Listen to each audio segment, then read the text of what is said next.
¿Sabías que el mismo Sol que da vida a nuestro planeta también puede ser la causa de su destrucción? Prepárate para descubrir el doble filo del astro rey, porque lo que aprenderás te sorprenderá. El Sol, fuente inagotable de energía y vida, es también una fuerza capaz de desencadenar eventos catastróficos que podrían amenazar nuestra existencia. Exploraremos cómo estas dos caras del Sol se equilibran en una danza cósmica de creación y destrucción. Entender el poder del Sol no solo es fascinante, sino crucial para nuestra supervivencia. Acompáñanos mientras desentrañamos los misterios del Sol y descubrimos cómo su inmenso poder puede protegernos y al mismo tiempo ponernos en peligro. Únete a nosotros en este viaje revelador hacia el corazón de nuestra estrella, donde exploraremos cómo el Sol puede ser tanto nuestro salvador como nuestro mayor enemigo. No te pierdas esta oportunidad de expandir tu conocimiento sobre la fuerza más poderosa del sistema solar.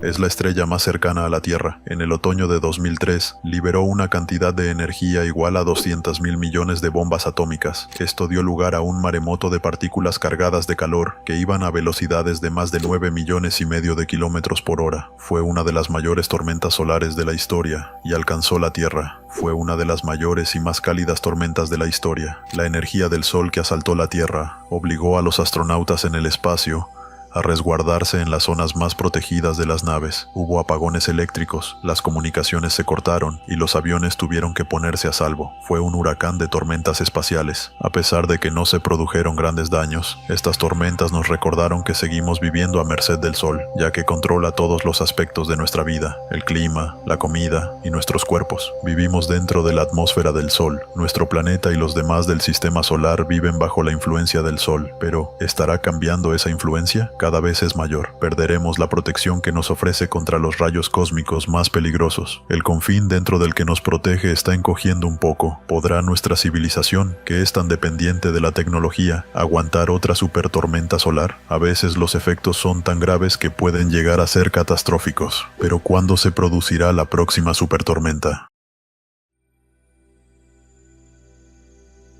Durante el otoño de 2008, la NASA lanzó el IBEX, el explorador de la frontera interestelar. Parte de su misión es estudiar el efecto que tiene el Sol en los lugares más lejanos de nuestro sistema solar.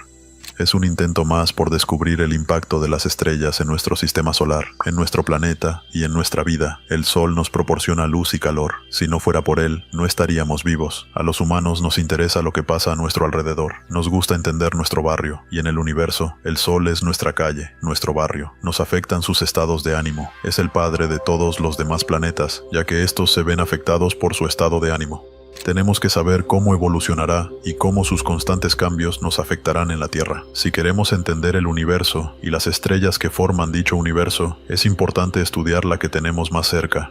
Hemos aprendido más del Sol en los últimos 40 o 50 años que en toda la historia. Esta edad de oro de la investigación se inició con una misión única que nos ofreció imágenes cercanas del Sol desde la atmósfera terrestre. La zona estaría despejada durante 8 minutos. En 1973, Skylab fue la primera estación espacial con humanos y consiguió las mejores imágenes del Sol tomadas desde la Tierra. La misión fue uno de los primeros laboratorios dedicados solo a la investigación y el estudio del Sol. Se podría considerar el abuelo de las misiones de hoy en día. En la actualidad, una flota de 20 sondas espaciales escanea y estudian el Sol de formas que hace 30 años eran inimaginables. Al estudiarlo desde el mismo espacio, podemos verlo de manera diferente y con distintas longitudes de onda, desde los rayos X hasta la radiación ultravioleta extrema. Además, podemos analizar sus capas y entender cómo y por qué el Sol actúa tal y como lo hace. Las diferentes longitudes de onda, diferentes temperaturas, y hay estructuras que son más visibles con unas longitudes de onda sonda que con otras. Los científicos también han podido observar el interior del Sol mediante una técnica denominada heliosismología, que utiliza las propias vibraciones del astro para estudiar su actividad interna. El Sol no es un cuerpo sólido, es una bola de gas gigante, así que oscila, vibra, y si medimos sus frecuencias de oscilación, podemos inferir la estructura que tiene por dentro. Si observamos el Sol durante un largo periodo de tiempo, con buenas cámaras y ordenadores, podemos ver las capas que tiene, ver los efectos de las turbulencias que han creado capas y las corrientes. Incluso podemos utilizarlo para imaginarnos la cara oculta del Sol, la que no vemos hasta que no rota. Mediante la heliosismología, podemos detectar las manchas solares de la cara oculta. Es una gran herramienta. Las sondas espaciales nunca dejan de observar el Sol, y gracias a ellas, los investigadores están estudiando las grandes incógnitas de esta estrella y han descifrado bastantes de ellas. El Sol es una de las más de 200.000 millones de estrellas de la Vía Láctea y es la más cercana a nosotros, ya que se encuentra a 150 millones de kilómetros de la Tierra, casi la distancia que se recorrería dando la vuelta al mundo 4.000 veces. No obstante, a pesar de la distancia, la luz solo tarda 8 minutos en llegar a nuestro planeta. Lleva 4.500 millones de años de los 10 o 11 que se le auguran de vida. A pesar de que técnicamente es una estrella de tamaño medio y se denomina estrella enana, es inmensa. Mide 1.400.000 kilómetros de diámetro, y si la vaciáramos, en su interior cabrían 1.300.000 planetas del tamaño de la Tierra. El Sol supone el 99.8% de la masa del sistema solar y pesa 300.000 veces más que la Tierra. Casi en su totalidad está compuesto por gas supercaliente y electromagnético que se denomina plasma. Tiene suficiente fuerza de gravedad como para evitar que los planetas del sistema se dispersen en el espacio, y tal y como sugirió Copérnico, gobierna el centro de nuestro sistema solar con un puño gravitatorio de acero. El modelo de Copérnico, que sitúa el Sol en el centro del sistema solar, con todos los planetas moviéndose alrededor, deshaciéndose de la idea de que todo giraba en torno a la Tierra, supuso un gran cambio paradigmático. Con él, el Sol se convirtió en lo más importante de nuestro sistema, y nos hizo ver que teníamos que entender lo que era el Sol. Igual que todas las demás estrellas del universo, está compuesto del polvo de otras estrellas que vivieron y murieron hace 1.000 millones de años. Incluso en la época del Big Bang, nuestro Sol y nuestro sistema solar son los restos de muchas otras generaciones de estrellas. El Sol que vemos todos los días es la fuente de energía del sistema solar. En el centro llega a alcanzar los 15 millones de grados centígrados y es el motor de todo. En el centro del Sol se produce el proceso de fusión y ese proceso libera luz y partículas. Por cada segundo de luz del Sol se libera la misma energía que liberarían 1 millón de bombas atómicas. El Sol afecta todo lo que toca, y para descubrir cómo, los científicos a veces se basan en una importante coincidencia cósmica. La luz del Sol está compuesta por unas partículas que se denominan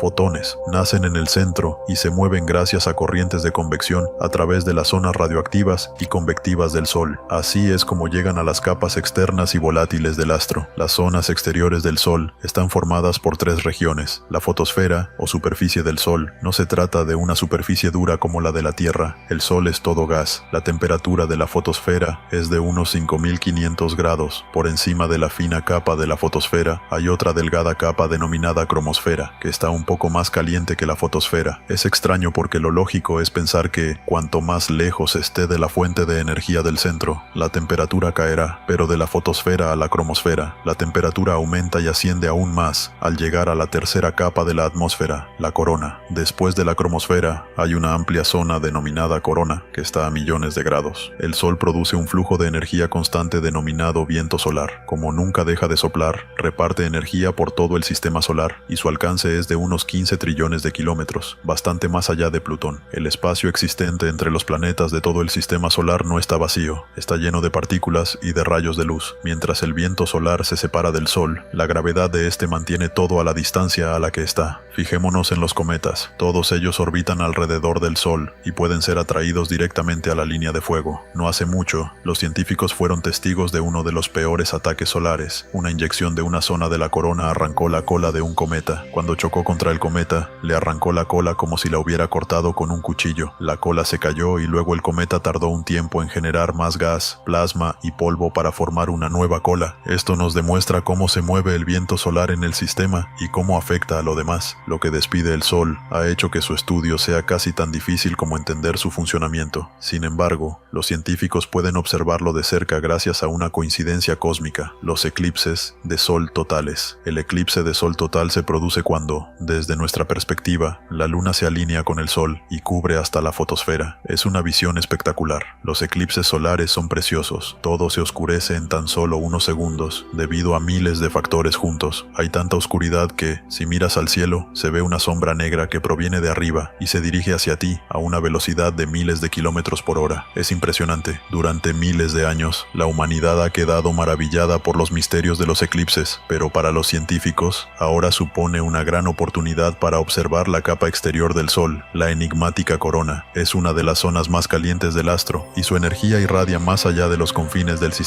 solar. Todo el sistema solar está basado en la corona del Sol, es decir, en la atmósfera del Sol que baña todos los planetas. Los ingenieros que construyeron el observatorio solar y heliosférico instalaron un eclipse artificial en la sonda espacial. Se denomina coronógrafo y es igual que un eclipse natural, ya que impide que pasen los rayos del Sol para que los científicos puedan intentar responder esta ancestral pregunta: ¿cómo es posible que la corona solar esté tan caliente? La superficie normal del Sol, la fotosfera, está a unos 5500 grados centígrados y en cambio la corona está a millones de grados. Si te alejas de una estufa, sabes que hará más frío, pero si te alejas de la superficie del Sol, hace más calor. ¿A qué se debe eso? Todo tiene origen en el centro del Sol, donde cada segundo, casi 700 millones de toneladas del elemento que más hay en el universo, el hidrógeno, se convierten en helio a través de la fusión nuclear y producen una energía que se convierte a su vez en fotones, o lo que es lo mismo, luz. El centro del Sol está muy caliente, a varias decenas de millones de grados. Allí la temperatura es tan alta que los protones, los núcleos del hidrógeno, se acoplan, se unen unos a otros, se fusionan y forman helio, y así se libera energía. Lo que sucede es que los fotones pasan por un proceso que denominamos camino aleatorio y tienen que atravesar la capa del Sol. Son absorbidos y reabsorbidos millones de veces en diferentes fotones a niveles de energía bajos. Este proceso de absorción y reabsorción puede durar unos 150.000 años. Una vez que salen del interior del Sol, los fotones solo están a 8 minutos de la Tierra, pero dejan atrás un mundo en constante movimiento. La superficie solar está en ebullición. La energía fluye desde abajo. Espirales de plasma y energía denominadas bucles coronarios recorren el Sol, mientras las zonas más oscuras, o manchas solares, ocupan cientos de kilómetros a tan solo 4000 grados. Dichas manchas son las regiones más frías del Sol y emiten menos luz que las zonas que tienen alrededor. Si cogieras una mancha solar y la colocaras en el cielo, lejos del Sol, sería tan brillante como la luna llena. Las manchas solares aparecen en la superficie y son fáciles de detectar, aunque su origen proviene del interior del Sol y de su compleja rotación. El Sol no rota como un cuerpo sólido. De hecho, rota más rápido por la zona del ecuador que por los polos, y esto da lugar a las manchas solares. El ecuador completa una rotación en 25 días, las latitudes medias la completan en 30 días y las zonas de los polos en unos 35 días. Este proceso se denomina rotación diferencial y hace que el interior del Sol se mueva a velocidades diferentes, creando así un intenso magnetismo, es decir, millones de líneas de campo magnético que se entremezclan tras el interior del astro. Se retuercen como una goma elástica. Esto crea presión y hace que floten, así que llegan hasta la superficie y la atraviesan, dando lugar a las manchas solares. Una vez en la superficie, las líneas de campo magnético, ya inservibles, impiden el paso del plasma caliente que proviene del interior y aparecen así las manchas solares. Y cuando esas manchas empiezan a retorcerse, imaginemos que hay una mancha aquí y otra allí, y hay un campo magnético que conecta las dos. Ese campo magnético se retuerce y hace lo que haría una goma elástica, sale disparado. Cuando sale disparado, libera energía, y en el caso del Sol y de las erupciones solares, se trata de grandes cantidades de energía. Las líneas de campo magnético, que vienen dadas por los movimientos de las manchas solares, a pesar de ser invisibles, se pueden observar en las dramáticas formaciones de la superficie solar, ya que producen erupciones y prominencias. Aquí es donde se origina la energía del Sol, ya que la ruptura de estas líneas de campo magnético libera grandes cantidades de energía al sistema solar desde la estrella más cercana a nosotros. Estas líneas de campo magnético son las que se esconden detrás de la mayoría de las teorías sobre por qué la corona tiene temperaturas más altas que la superficie. Está claro que tiene algo que ver con las líneas de campo magnético que calientan la corona, pero es posible que haya ondas en los campos magnéticos que transporten la energía de debajo de la superficie solar hasta la corona. La sonda espacial Hinode, que significa amanecer en japonés, se lanzó en 2006 y su misión es estudiar la interacción entre las líneas de campo magnético y la corona. Recientemente ha recogido imágenes de una de las ondas que podría ser responsable del calentamiento de esta enigmática región. Las ondas se producen en el plasma, el gas ionizado amenazado por un campo magnético. Además, se cree que estas ondas de Alfvén podrían transportar energía turbulenta desde el interior del Sol hasta la corona y que dicha energía podría calentarla. Las energéticas ondas de Alfvén, que provienen del interior exterior del Sol podrían llegar a la superficie y provocar la vibración de las líneas de campo magnético. Gracias a la vibración y la oscilación, se friccionan con el plasma magnetizado que rodea la corona, y a través de la fricción se produce el calentamiento. Este calor que libera la corona es lo que calienta el espacio y llena el sistema solar de energía. Día tras día, a nosotros nos parece que el Sol es siempre igual, pero igual que la Tierra, el Sol tiene estaciones, el mínimo solar y el máximo solar, dos personalidades diferentes que pueden afectar a la tecnología e incluso al clima. El periodo de transición entre los mínimos solares se denomina ciclo solar y se trata de un periodo medio de 11 años en el que la actividad solar llega a sus máximos y luego vuelve a empezar. La principal medida del ciclo de la actividad solar es el número de manchas solares que se ven en su superficie. Durante el mínimo solar, el periodo de menor aparición de manchas, la actividad solar es limitada. Cuando las manchas solares llegan a la superficie durante el máximo solar, la energía del Sol llega a más distancia. Cuando hay muchas manchas solares, hay muchas erupciones y eyecciones de masa coronal. El aumento de la actividad solar mejora la conexión entre el Sol y la Tierra. La energía que desprende el Sol puede provocar alteraciones en el entorno de la Tierra. La Tierra está rodeada por la atmósfera solar y lo que pasa en el Sol afecta a la Tierra. Así que eso es lo que llamamos clima espacial. Ahora se pretende realizar partes meteorológicos precisos del clima espacial, pero puede ser una tarea bastante complicada. El Sol es turbulento, sobre todo durante el máximo solar, cuando se produce el mayor número de tormentas solares. Durante el máximo solar, el campo magnético de la corona se complica mucho y hay campos magnéticos por todas partes, incluso cerca de los polos. Puede haber eyecciones de masa coronal, erupciones y tormentas solares varias veces al día. Las erupciones solares y las eyecciones de energía cercanas a las manchas solares recaen en el espacio como un rayo rápido y poderoso. Pueden aparecer en cuestión de minutos y pueden liberar la misma cantidad de energía que 1.000 millones de megatoneladas de dinamita. Las erupciones solares liberan gigantescas cantidades de energía solar desde pequeñas zonas localizadas de la superficie de nuestro astro. Así que son inyecciones muy concentradas de energía que calientan el gas que tienen alrededor a unos 10 millones de grados. Las erupciones solares son como latigazos, liberan mucha energía muy rápido y aceleran las partículas casi a la velocidad de la luz. Las partículas de las erupciones solares más potentes pueden llegarnos en unos 15 minutos, pero el huracán solar del espacio aparece con las eyecciones de masa coronal. Estas gigantescas explosiones liberan 1.000 millones de toneladas de gas supercaliente y plasma al espacio interestelar. Las eyecciones de masa coronal se producen cuando la superficie solar despide una inmensa cantidad de masa y energía. Tenemos que imaginar esta inmensa cantidad de masa y energía viajando desde el Sol a gran velocidad, a veces a más de 1.600.000 kilómetros por hora. Lanzan unas burbujas gigantes de gas caliente y campos magnéticos. Salen tan rápido del Sol que producen una onda expansiva. Son las que crean las tormentas y son muy importantes para entender el clima espacial. Las ondas espaciales del Sol lanzan grandes cantidades de energía al espacio, pero a los científicos lo que más les preocupa es el denominado efecto halo. Cuando una corona de energía rodea el coronógrafo, esto significa que el Sol ha lanzado su mayor explosión hacia la Tierra, y eso fue lo que sucedió en las intensas tormentas solares de 2003. La mayor eyección solar de la que se tiene constancia tuvo lugar durante estas tormentas. Poco después de la explosión inicial proveniente del Sol, SOHO recibió un bombardeo de partículas solares cargadas, protones y electrones que sobrecargaron la cámara y consiguieron que la imagen no se viera. Lo que ves es una especie de nieve. Se ven como copos brillantes que son las partículas aceleradas por la eyección de masa coronal, chocando contra la cámara de SOHO. Si los astronautas no están preparados para ellas, las tormentas solares pueden causarles bajas, ya que se verán expuestos en unos segundos a la radiación que normalmente se recibe durante un año en la Tierra. Si vamos a enviar astronautas a la Luna y a Marte, es importante poder determinar cuándo se producirán estas eyecciones de masa coronal y estas tormentas. Las partículas cargadas de las eyecciones son peligrosas, contienen demasiada radiación para un astronauta. El Sol, los astronautas y los satélites no son las únicas víctimas potenciales de las tormentas solares. Las partículas que se dirijan a la Tierra podrían interferir en nuestros campos magnéticos, provocando el caos. Cuando este material entra en contacto con el campo magnético de la Tierra, hace que suene casi como una campana. Cuando tienes un campo magnético y este se mueve, según la física, se crean corrientes. Así que se producirían corrientes eléctricas en la zona exterior de la atmósfera terrestre, y estas corrientes podrían causar todo tipo de inconvenientes. Las corrientes supondrían un problema para los satélites que orbitan alrededor de la Tierra, afectarían los sistemas de posicionamiento global e interferirían en las comunicaciones, produciendo cortes de radio y acabando con los sistemas de telefonía móvil. Estas eyecciones de masa coronal podrían enviar tantas partículas cargadas a la Tierra que algunas conseguirían entrar en el campo magnético de la Tierra y llegarían a las centrales eléctricas, produciendo avalanchas de electrones, apagones y cortocircuitos. En el peor de los casos, las tormentas solares pueden causar interferencias de radio excesivas y aumentar los niveles de radiación, obligando a los aviones que vuelen cerca del polo a recalcular su ruta. Pero a pesar de que las tormentas de 2003 fueron muy potentes, no tuvieron nada que ver con las que vio el astrónomo Richard Carrington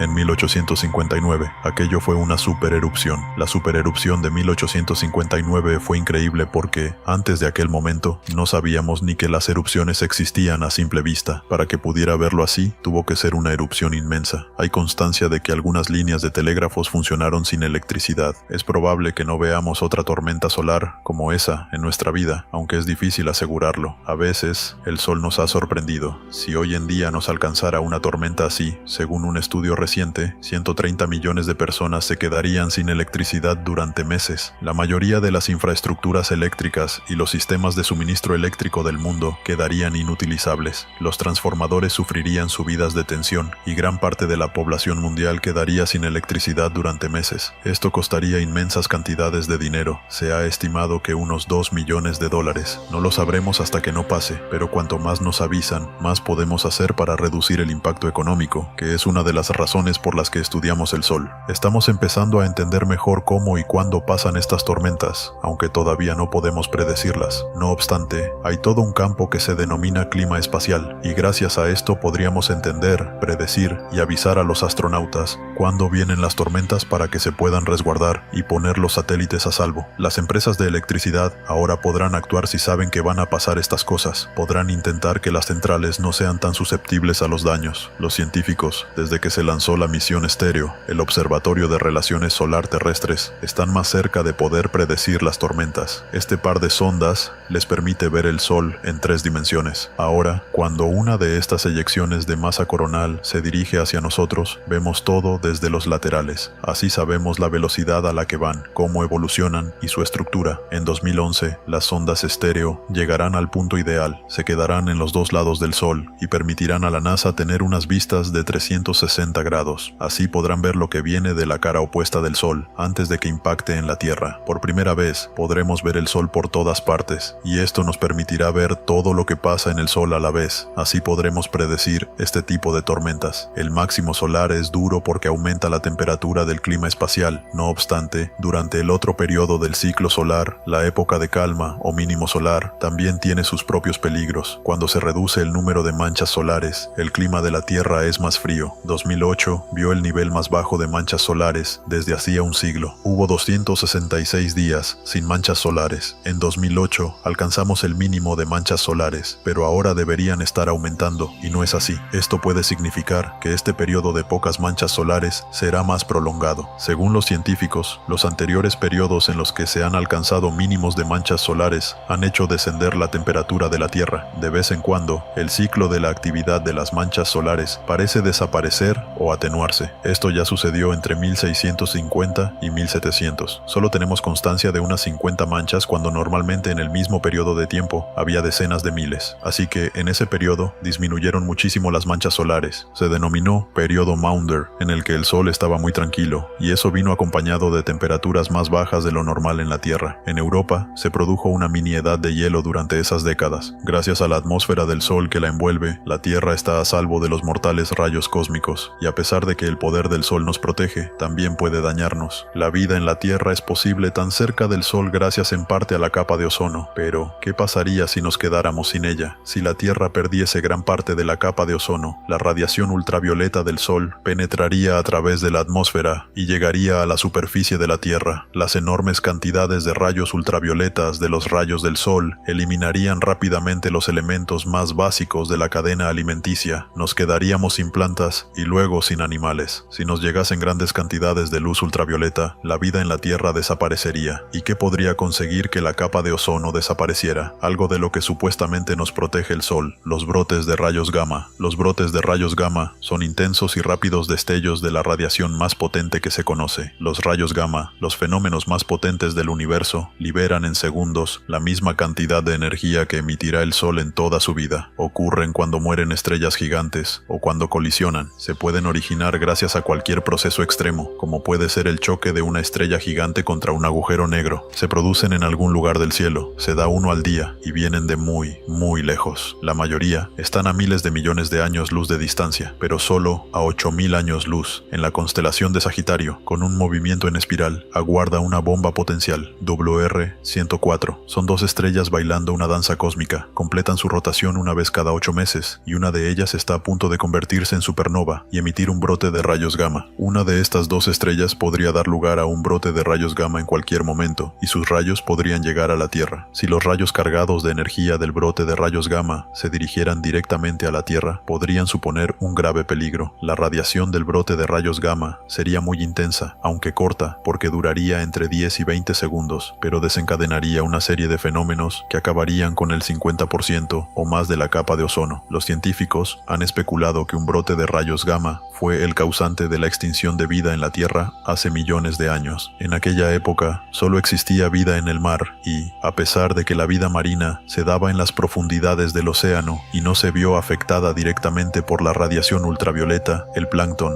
y la vida cercana a la superficie murieron, y eso afectó a la cadena alimenticia. La amenaza es aún mayor debido a algo que los científicos han observado durante las últimas décadas: una disminución del 20% en la potencia de los vientos solares. El viento solar es la emisión constante de partículas provenientes del Sol. Liberan en el espacio los campos magnéticos que hay en la corona solar. Existe incluso cuando no hay eyecciones de masa coronal ni erupciones solares. El viento solar continúa soplando más allá de Plutón y forma una especie de burbuja en el espacio interestelar. Es una burbuja protectora porque los campos magnéticos nos protegen de las partículas cargadas que vienen de fuera. Normalmente, los vientos solares soplan en todas direcciones a velocidades de 1.600.000 kilómetros por hora, y así reparten el invisible campo magnético del Sol, y además forman una barrera contra intrusiones intergalácticas para el sistema solar, la heliosfera. La heliosfera es la frontera donde los vientos solares chocan con el espacio interestelar, así que es la capa que cubre todo lo que rodea al Sol y al sistema solar. Protege al planeta Tierra de los vientos interestelares. Recientemente, los científicos han descubierto que la heliosfera está encogiendo y debilitándose. Se sabe que la presión del viento solar ha disminuido en los últimos 25 años. De hecho, la heliosfera, la zona donde la presión del viento solar se termina, ha encogido. Una heliosfera más débil aumenta las posibilidades de que la Tierra se vea expuesta al peligro y a los ataques de materiales cósmicos intergalácticos. Si hay menos vientos solares, la heliosfera disminuirá y será más fácil que los rayos cósmicos entren en el sistema solar. De hecho, el número de electrones cargados de energía, una pequeña pero importante característica de los rayos cósmicos que hay alrededor de la Tierra, ha aumentado en un 20%. Parece que los electrones de los rayos cósmicos han aumentado, y es lo normal. Si los vientos solares han disminuido en un 20 o un 30% durante los últimos 50 años, la burbuja ha menguado, y lo lógico es que los rayos cósmicos hayan aumentado. Lo bueno es que vivimos en un planeta con una atmósfera y un campo magnético densos, así que tenemos dos tipos de escudos que nos protegen. Tras miles de millones de años, el Sol y la Tierra han desarrollado el equilibrio perfecto para que la vida sea posible en nuestro planeta. El sistema solar se encuentra en la zona de habitabilidad estelar, ni muy caliente ni muy fría. El Sol nos proporciona la luz necesaria, el calor necesario y la energía suficiente para que exista nuestro planeta y la vida en él. El Sol hace posible todo lo que hay en la Tierra. El Sol es la fuente de alimentación de la Tierra, es decir, toda la energía que produce el Sol calienta la Tierra. Esto da lugar a nuestro clima y controla nuestro clima. El Sol es básicamente nuestra batería, lo que controla todo el entorno de la Tierra. Las plantas aprovechan la energía del Sol a través de la fotosíntesis, creando carbohidratos. La gente y los animales consumen dichos carbohidratos, convirtiéndolos en energía que podemos utilizar.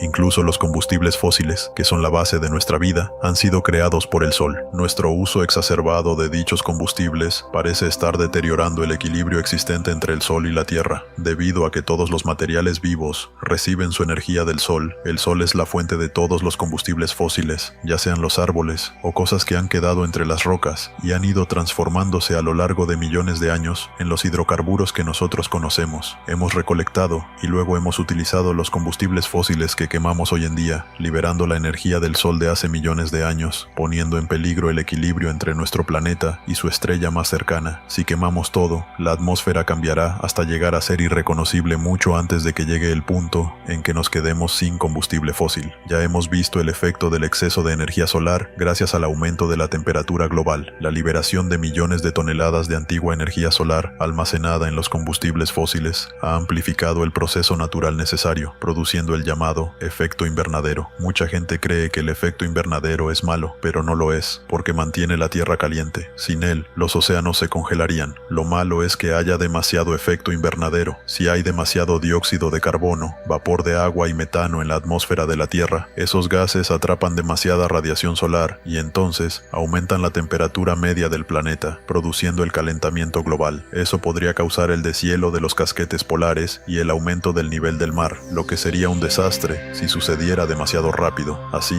la atmósfera no solo recogería más calor, sino que podría empezar a descomponerse. El uso continuo de la energía solar fosilizada podría producir cantidades no deseadas de radiación solar. Ahora mismo, nuestra capa de ozono evita el paso de la mayoría de los rayos ultravioletas del sol y permite que llegue la luz suficiente que nos aporta lo necesario para vivir. Cuando la luz del sol interactúa con nuestra piel, produce vitamina D, que es muy útil. La vitamina D nos protege de un gran número de enfermedades, incluidas las enfermedades del corazón y la osteoporosis. Pero aquí también se produce un desequilibrio. Demasiado sol puede alterar nuestro ADN y provocar cáncer de piel. Para mantener el equilibrio entre el sol y la tierra, que permite la existencia de la vida, habría que reducir el uso de la antigua energía solar y aumentar el de la energía que libera el sol a diario. En definitiva, el sol libera 86.000 millones de megavatios de energía, es decir, nuestro consumo en 15 minutos equivale a toda la energía que se consume en la Tierra durante un año. Por ello, la explotación de esta fuente de energía ha sido el objetivo de los científicos durante años. El tamaño de este satélite solar no tiene precedentes. Se trata de una estructura de entre 55 y 65 kilómetros cuadrados, cubierta con células solares que capturan la energía del astro durante las 24 horas del día y la envían a la Tierra. La NASA todavía no ha conseguido algo de esta escala, pero su trabajo en lo que respecta a la tecnología solar en el espacio ha mejorado la tecnología del planeta. Las células solares forman parte de un tipo de tecnología que ha llegado a la Tierra desde el espacio. Cuando empezamos a trabajar en los programas Apolo, Mercury y Géminis, necesitábamos centrales eléctricas en el espacio, así que las células solares fueron una fuente natural de electricidad. En la actualidad, existen dos formas de aprovechar la energía solar: la energía solar térmica, que convierte la energía del sol en calor, la concentra y con ella mueve turbinas, y las placas solares, que utilizan una tecnología basada en el silicio, que convierte la energía en electricidad. También se puede aprovechar de forma indirecta mediante aerogeneradores, que capturan la energía producida por el clima que el sol ayuda a crear. Este tipo de tecnologías están en continuo desarrollo, pero gran parte de las nuevas tecnologías más interesantes se basa en un proceso muy antiguo, la fotosíntesis. Hemos descubierto grandes beneficios cuando hemos pasado del mundo de las células solares semiconductoras a las orgánicas. Los científicos pretenden imitar a la madre naturaleza y han conseguido crear electricidad de un producto que encontramos en el mercado: las espinacas. Todas las plantas verdes tienen unas moléculas orgánicas, pero las de las espinacas son mejores. Los investigadores colocaron este péptido en una especie de sándwich solar. Lo colocaron entre dos materiales conductores y, cuando se expone a la luz del sol, los electrones circulan y se produce corriente, es decir, electricidad. Así que las moléculas orgánicas pueden convertirse en pequeñas células solares. Para mantener el equilibrio entre la Tierra y nuestra estrella más cercana, es obvio que tenemos que centrarnos en buscar la forma de vivir con la energía que nos aporta el sol hoy en día. En definitiva, mientras el sol brille, tendremos energía solar. Pero, ¿qué pasaría si nos aportase demasiada energía? Los elementos que forman el sol, la Tierra e incluso a los humanos provienen todos de un mismo lugar, del polvo cósmico, es decir, de los restos de las estrellas que vivieron hace miles de millones de años. Pero, tal y como murieron aquellas estrellas, también morirá nuestro sol. En 5.000 millones de años, el sol será mucho más poderoso, más brillante y más grande. Llegará un punto en el que el sol queme todo su hidrógeno, y cuando pase eso, comenzará a quemar helio. En un momento dado, el sol se expandirá y se convertirá en una gigante roja. Cuando se expanda, será más grande e invadirá el sistema solar. La órbita de los planetas también se expandirá porque el sol será menos masivo durante esa fase. Las inestabilidades, que yo denomino eructos cósmicos, harán que la capa externa del sol se inyecte con suavidad. Las capas exteriores de la gigante roja se irán desprendiendo tranquilamente. Las capas internas ionizarán la nube de gas que rodea al astro y harán que brille. Así que nuestro sol estará rodeado por nubes de gas brillantes que formarán lo que se denomina la nebulosa planetaria. Estas tienen formas preciosas, algunas son redondas, pero otras se desfiguran configuran y tienen formas no simétricas. Lo que quedará será el centro contraído del Sol, que no producirá energía nueva a través de las reacciones nucleares porque ya no habrá combustible, así que seguirá contrayéndose y apagándose con el tiempo. Es muy similar al proceso mediante el que se crean las supernovas, pero el Sol no es lo suficientemente grande, no tiene el tamaño necesario para formar una supernova, así que, en su fase final, se transformará en lo que llamamos una enana blanca. Lo que quedará será una enana blanca, una estrella relativamente pequeña, jubilada, feliz y tranquila. Será del tamaño de la Tierra, no más pequeña, y se formará una roca muy comprimida. Liberará su energía y será cada vez más fría y débil, hasta que acabe desapareciendo de nuestra vista. La muerte del Sol tendrá un efecto devastador en el sistema solar. Si la gran expansión no se traga los planetas más cercanos, entre los que se encuentra la Tierra, es muy posible que cambien su órbita y se sobrecalienten. La superficie de la Tierra quedará carbonizada. Seguramente, la Tierra se asará. Hay que imaginar un Sol 1 o 2000 veces más brillante que ahora, así que la Tierra se calentará mucho y no será un lugar agradable para la vida. Es posible que se sobrecaliente antes de que muera el Sol, porque el Sol se calentará antes de convertirse en gigante roja y hacerse más grande que la órbita de la Tierra. En algún momento, en la Tierra hará tanto calor que el agua hervirá, los mares se evaporarán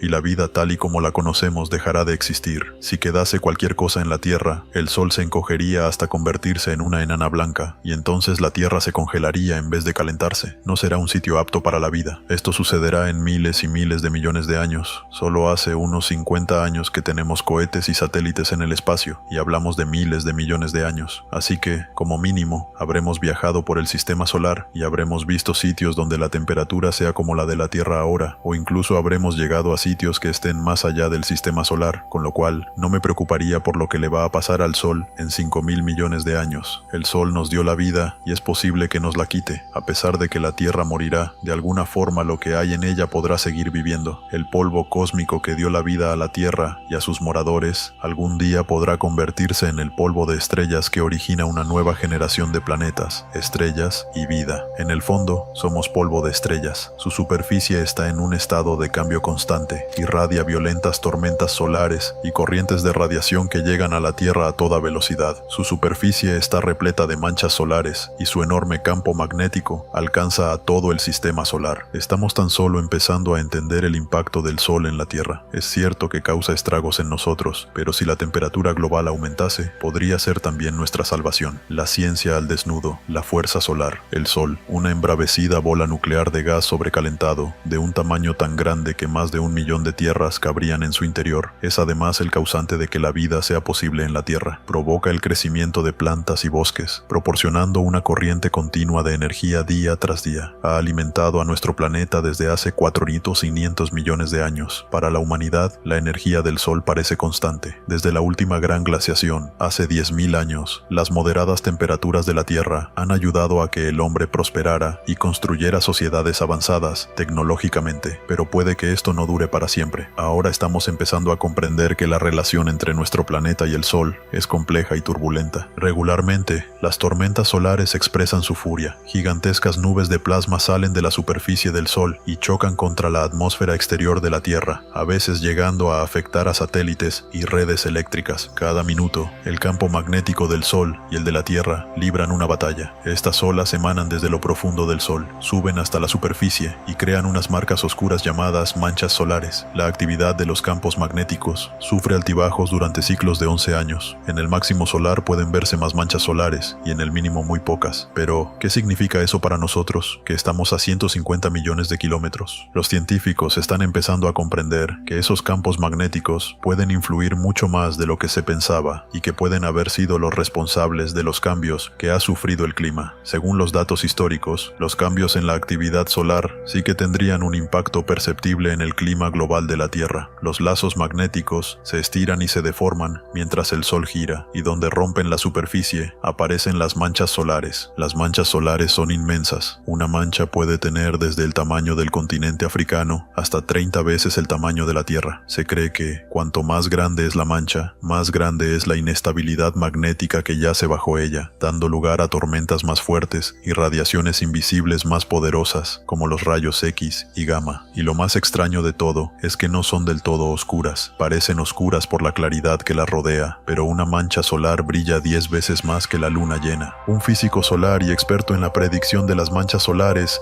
puede demostrar cómo esta ilusión de luminosidad engaña al ojo usando una pequeña bombilla y un proyector sobrecalentado. Una mancha solar está muy caliente, a unos 8000 grados. Está representada por el filamento encendido de esta bombilla, que parece brillante hasta que se enciende el proyector sobrecalentado, que representa al Sol. Si encendemos el resto del Sol a 10.000 grados, vemos que las manchas solares ahora parecen oscuras, pero es solo por este contraste que parecen oscuras. Las manchas solares son de hecho una ventana en la actividad magnética escondida del Sol, pero también pueden ser un indicador de otro efecto más profundo que la ciencia acaba de empezar a comprender. Los astrónomos medievales no sabían que el descenso dramático del número de manchas solares podría haber estado relacionado con un periodo de importante cambio climático conocido como la Pequeña Glaciación. Fue una época terrible en la que se perdieron numerosas cosechas y algunas zonas se hicieron inhabitables. Las manchas solares son familiares a los astrónomos, tanto como los planetas y la luna, pero hasta mediados del siglo XIX eran solo una curiosidad astronómica. Ahora, algunos científicos creen que las manchas solares son señales visibles de un misterioso mecanismo que produjo un importante cambio climático en el pasado. Sus teorías se basan en las frecuentes correlaciones entre el clima y el número de manchas solares que han registrado los astrónomos durante siglos. Ahora los científicos están descubriendo que la variación solar afecta a nuestro clima de modo complejo y sutil. El número de manchas solares en la superficie, el de erupciones y la cantidad de luz ultravioleta, todo tiene un impacto perceptible en el clima terrestre. El primer registro de manchas solares se remonta al 800 a.C.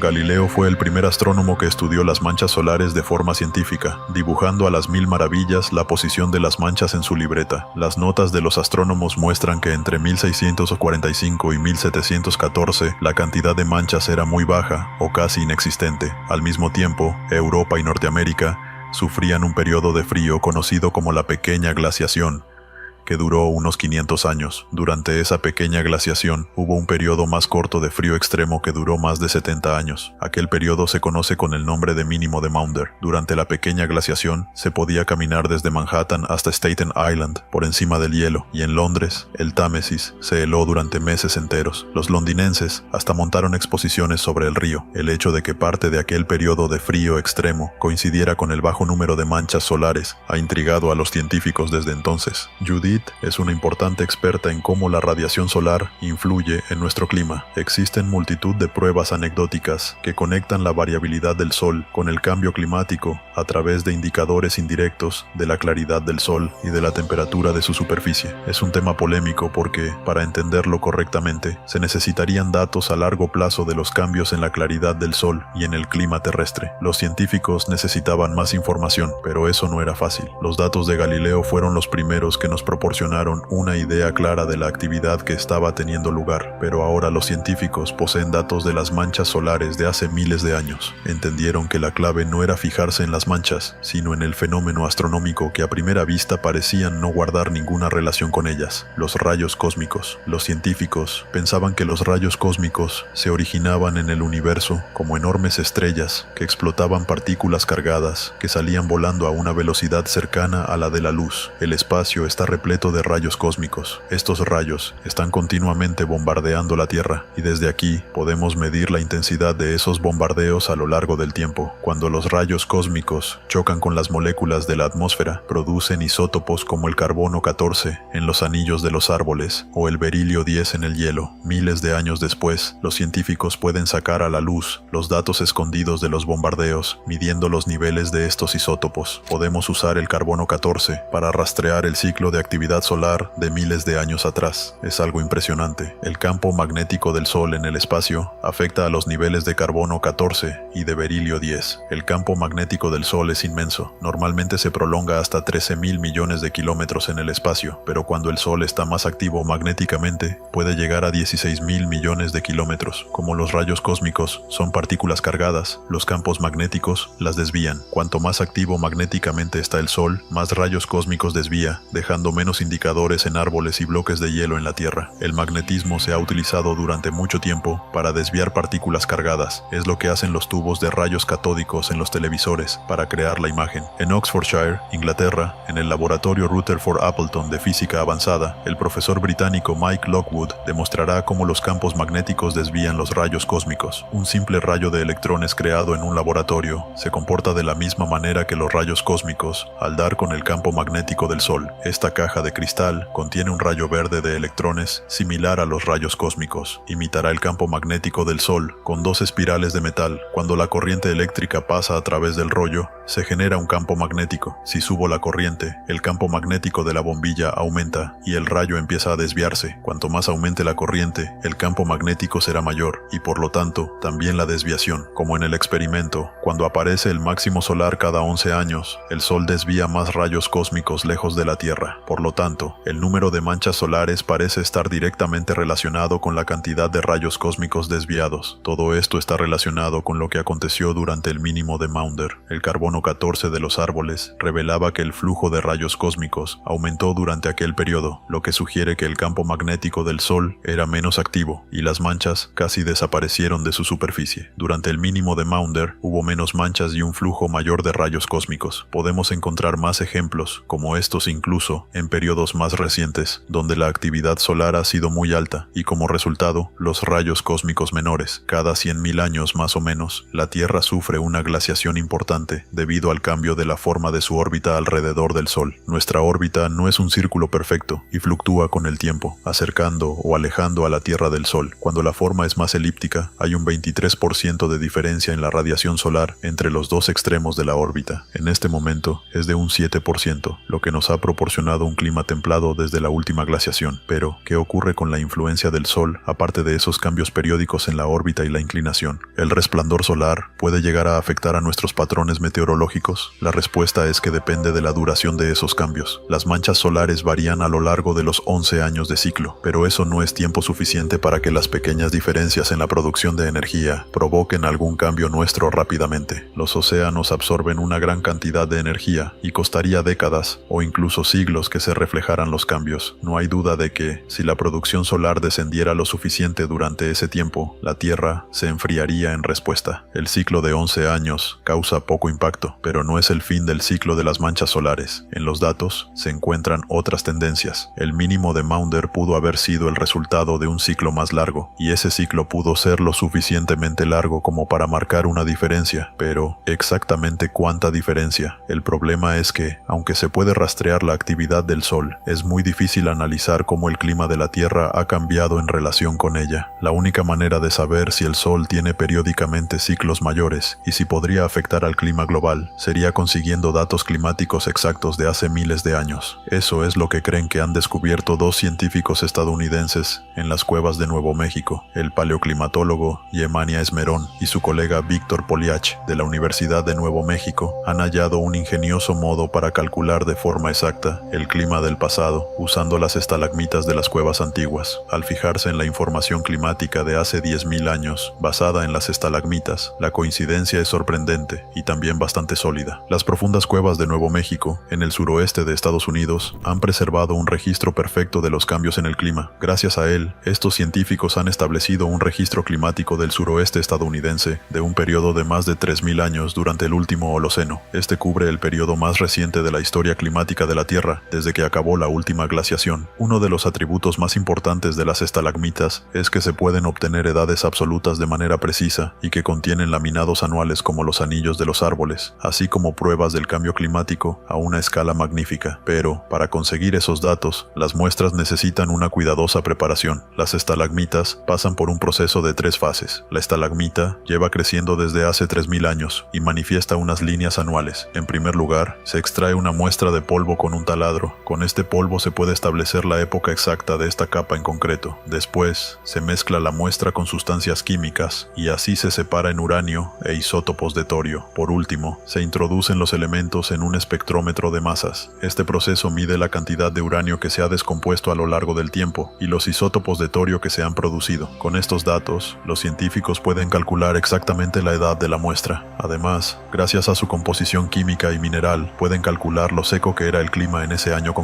Increíblemente, los periodos de sequía que mostraban estos datos coincidían exactamente con la actividad solar, igual que los datos del carbono 14. Las estalagmitas proporcionan datos precisos que se remontan a cientos de años atrás. Estos métodos científicos pueden explicar la misteriosa desaparición de una antigua civilización de nativos americanos a 530 kilómetros de las cavernas de Cañón Chaco. Sus habitantes se establecieron aquí, en el noroeste de Nuevo México, en el 850 a.C.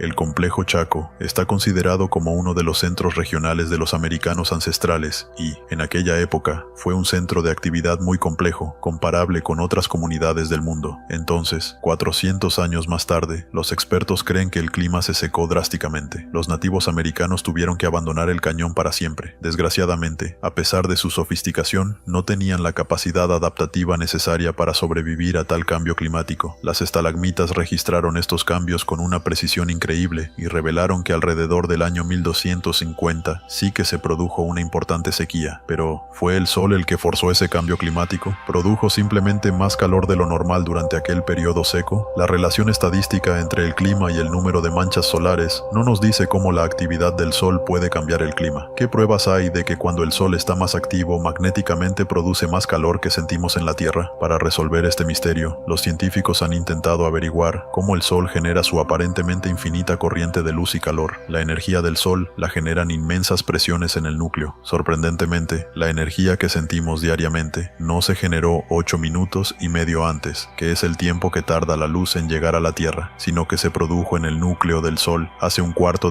de años. Solo notaríamos el cambio en la producción de energía solar dentro de unos cuantos siglos. Los fotones de luz rebotan durante miles de años en el interior del sol, intercambiando calor y energía antes de escaparse y viajar hacia la Tierra. Es un misterio cómo vamos a calcular la producción de energía solar si la energía que recibimos es tan antigua. El físico de origen austriaco Wolfgang Pauli tenía la teoría de que el sol también expulsaba miles de millones de partículas neutras de su núcleo que chocaban contra la Tierra de forma ininterrumpida pero invisible para los instrumentos científicos. Pauli pensaba que apenas tenían masa y que eran capaces de atravesar cualquier objeto, incluida la Tierra. Son los llamados neutrinos. Los neutrinos son mensajeros excepcionales porque pueden atravesar la parte exterior del Sol sin apenas interferencia. Los científicos creen que una de esas partículas podría atravesar un bloque de plomo de 1 año luz de longitud en 1 segundo. Unos 100.000 millones de neutrinos pasan a través de mi pulgar, pero no se absorbe ninguno, y casi todos lo atraviesan sin ninguna interacción. Los modelos solares predecían que la tasa de neutrinos debería ser constante, lo que explicaría por qué la producción de energía solar varía tan poco, pero antes la ciencia debía demostrar que existían. Así que, en 1990, los científicos construyeron un centro a más de 2 kilómetros bajo tierra en una excavación minera cerca de Sudbury, en Canadá. Querían crear un área libre de otra partícula común en el sistema solar, los rayos cósmicos. Después de 8 años y millones de dólares gastados, se completó probablemente uno de los experimentos físicos más grandes jamás concebidos. Uno de los físicos involucrados en el enorme proyecto es el profesor Dogman. Estamos bajo tierra porque es muy difícil captar estas señales y debemos evitar otras señales normales que interferirían en nuestras mediciones de los rayos cósmicos. Por eso, estando aquí abajo, podemos evitar esas interferencias, explica Dugman. No pueden detectar todos los tipos de neutrinos sin crear un medio especial, un depósito con 1000 toneladas de agua enriquecida con neutrones, proporcionada por la industria nuclear. Recibieron esa agua pesada en buques cisterna de reactores nucleares comerciales. Los neutrinos reaccionan con el agua pesada y producen diminutos destellos de luz. Miles de sensores de luz colocados por todo el depósito detectan estos destellos o fotones. De los millones que atraviesan el detector, unos 20 al día producen una señal. Sabemos que son muy pequeños, por eso no les afectan los átomos individuales de los materiales normales. Detectores anteriores y más pequeños, construidos en Japón y Estados Unidos, encontraron menos de lo que habían esperado. Este nuevo centro ha sido capaz de demostrar que los neutrinos cambian de forma, evitando intentos anteriores de encontrarlos. El misterio de los neutrinos se resolvió cuando se descubrió que podían cambiar cambiar su identidad de un tipo a otro. El detector confirmó lo que los astrofísicos pensaban desde siempre. El núcleo del Sol genera una tasa fija de energía. En nuestro experimento encontramos esos neutrinos perdidos y pudimos determinar que la tasa de producción de neutrinos del Sol era realmente la que los modelos predecían. ¿Qué impacto tiene esa tasa fija de producción de energía sobre nuestro planeta? Una manera sencilla de calcular la producción del Sol sería mirando cómo una pequeña área de tierra se calienta durante los 11 años del ciclo solar. En un día soleado, cada metro cuadrado de la superficie de este planeta recibe 1000 julios por segundo de energía del Sol. Un modo sencillo de demostrar este cambio en la potencia sería con un calentador eléctrico que produce una cantidad equivalente de potencia a la que produce el Sol por metro cuadrado. La física solar Johanna nos demostrará lo pequeña que es la diferencia en la potencia solar. Podemos ver la intensidad que llega desde el Sol, pero durante los 11 años del ciclo solar, esta intensidad varía solo un 0.1%. Podemos ver lo que significa mirando la radiación que sale de esta pequeña linterna. Increíblemente, esta pequeña linterna genera la misma cantidad de energía extra que la que genera el Sol en su máximo solar, comparándola con el mínimo solar. Como verán, es una cantidad muy pequeña. Es muy difícil comprender cómo este pequeñísimo cambio en la radiación solar puede tener un impacto en el clima terrestre. Por lo tanto, si como sostiene Hey, un 0.1% es demasiado poco para causar un cambio climático, ¿cuál es el mecanismo que está provocando esos cambios en el clima que confirman los datos? Hey tiene una teoría. Puede que no sea la luminosidad del Sol la que provoque el cambio, sino otro aspecto de la energía solar, uno que no podemos ver, quizás algo que aumenta la radiación ultravioleta, provocando cambios importantes en el clima. Los científicos han descubierto una posible relación entre las manchas solares oscuras y los periodos históricos de cambios climáticos drásticos, pero la producción de calor natural del Sol varía muy poco durante los 11 años del ciclo. La gente suele referirse al Sol como constante solar, tal y como declara la experta de la NASA, Barbara Thompson. La constante solar no es realmente una constante, aunque sí bastante fija. Durante el ciclo solar hay variaciones en la producción solar que genera el Sol, pero no es un gran cambio. De hecho, se necesitan instrumentos bastante sofisticados para medirlos. Entonces, ¿por qué hay una relación estadística entre la actividad solar y los cambios históricos en el clima? La respuesta podría basarse en el hecho de que el Sol no solo genera calor, el Sol también genera radiación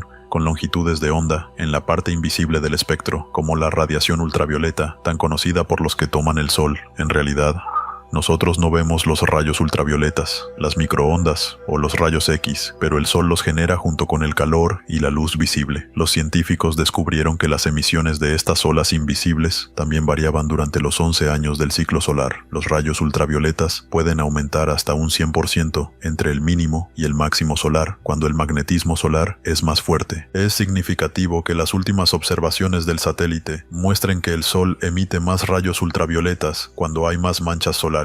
Por lo tanto, cuantas más manchas solares, más radiación ultravioleta choca contra la atmósfera de nuestro planeta. Esta imagen del Sol, tomada desde el satélite SOHO de la NASA, muestra los rayos ultravioletas que se emiten durante una tormenta solar, y esta es la cantidad de radiación ultravioleta emitida durante un periodo tranquilo de mínimo solar. Si nos fijamos en la región de los rayos X, varía un 100%, así que se duplica entre el máximo y el mínimo solar durante los 11 años del ciclo. ¿Qué otros efectos podrían aumentar la cantidad de rayos ultravioleta que tenemos en nuestro clima? Los UV reaccionan con el oxígeno, el elemento químico de la atmósfera que nos permite vivir y que forma el ozono. Una capa de ozono envuelve la Tierra proporcionando un manto de protección. He escrito un código secreto en mi mano, pero no pueden leerlo ni siquiera si encienden una linterna. Parece que no hay nada. Sin embargo, si enciendo esta luz ultravioleta, puede verse el código secreto. Lo que ocurre es que la sustancia química que hay en esta tinta solo responde a la luz ultravioleta, de la misma manera que el ozono de la estratosfera absorbe la luz ultravioleta y no la radiación normal. La capa de ozono está situada de 30 a 50 kilómetros por encima de la superficie de la Tierra. Nos protege de los peores efectos de los ultravioleta, pero también juega otro papel atmosférico importante, el de gas invernadero. Por lo tanto, retiene el calor que viene de abajo y actúa como una manta, calentando nuestro clima. Cuando la radiación electromagnética alcanza su nivel más alto en el máximo solar, los niveles de ozono de la estratosfera aumentan un 3% debido al aumento de los rayos ultravioletas que reaccionan con las moléculas de oxígeno. La teoría es que este aumento en el ozono